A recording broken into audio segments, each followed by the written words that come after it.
Hey guys, Molten here and welcome back to my new series called Your Chess Analyzed.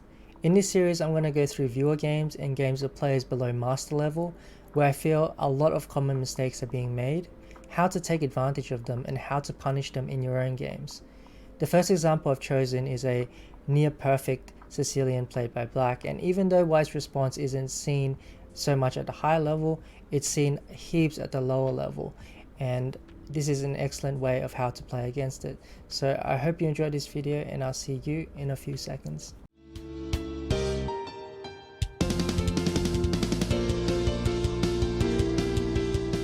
So the following game started out after e4 c5, a Sicilian defense, and even though lots of people may disagree with this, I believe the Sicilian is excellent opening choice even at the lower level because a lot of players won't be expecting it and there's a lot less theory in it than say e4 e5 where White can play all these different tricky gambits where you really have to know what you're doing.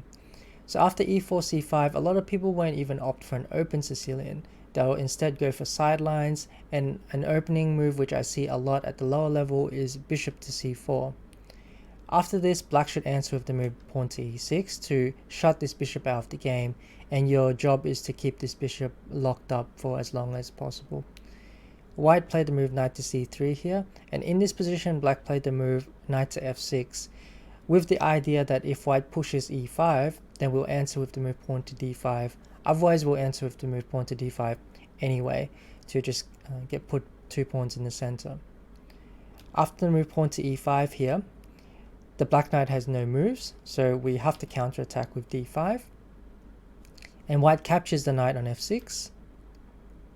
We capture on c4, capture on g7, Black captured, and then White immediately went for the move queen to g4, hitting our bishop and our pawn on c4, which is putting some pressure here, but Black really needs to just play actively and plays the move castles, which is the correct response instead of trying to defend our pawn. White captures on c4, so Black here has sacrificed a pawn to go for a lead in development and active pieces. Our king is a little bit weakened, but it doesn't really matter because White still has to castle. The queen is a little bit misplaced as well. After knight c6, White played another mistake here. So obviously he should develop his king side and get castled, but he went for the move queen takes c5. So this game we're going to look at how to actually take advantage of all these mistakes White has made. Black plays the move knight to d4, hitting the pawn on c2. King d1 was played. So obviously Black has an advantage now, but we have to be somewhat accurate. e5, excellent move. So the idea is just to bring the bishop into the attack and bring it out with tempo. So when you're developing your pieces, try to bring them out to the best possible square here. Knight e2 was played, and here Black played the move bishop to g4. So obviously knight e2 was a mistake again, and bishop g4 is trying to take advantage of that. Not only do we pin the knight so that they can't exchange it off, but we're threatening to bring another rook into the game with tempo. So when you're attacking, as well as when you're defending, tempo is really important to keep in mind. f3 was played, and here Black plays rook c8. White goes queen takes a7.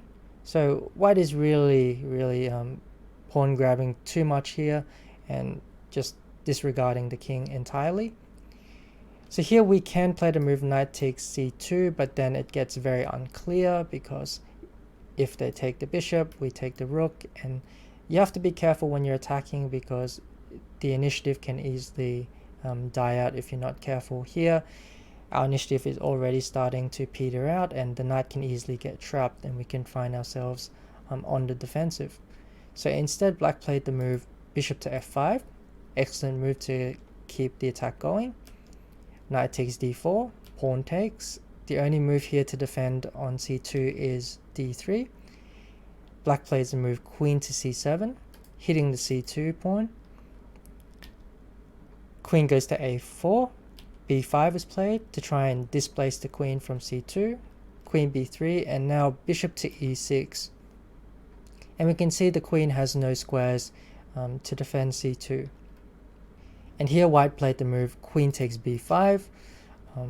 Obviously black can take the pawn on c2 now. King goes to e1 and black followed with the move queen takes g2, hitting the rook in the corner, so we should have a winning advantage at this point. Queen g5, and now a lot of people would take the rook on h1, which is a perfectly fine move. There's nothing wrong with it. The queen will most likely get back into the game, but when you're attacking you want to try and be as accurate as you possibly can, and here black finds a very accurate move to keep the attack going and doesn't allow any counterplay whatsoever. And black plays the move bishop to g4, quite a difficult move to spot, but here after the move queen takes g4, then we can just play the move rook check, and the attack continues because the king can't go to d1 because of queen f1 mate. Therefore white will have to give up the queen, and this is easily winning because our queen is in no danger of getting trapped. Instead bishop d2 was played, and the game ended quite quickly after rook e8 check, king goes to d1, and queen f1 checkmate. So this was an excellently played game by black, and it really highlights how to play against this early bishop c4. Really you want to put the pawn on e6, and then you want to, if you can hit out with a quick d5, do so.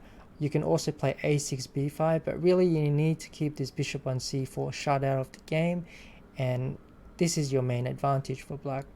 So I hope you enjoyed this video and found it useful, and thanks for watching, and I'll catch you on the next video in this series.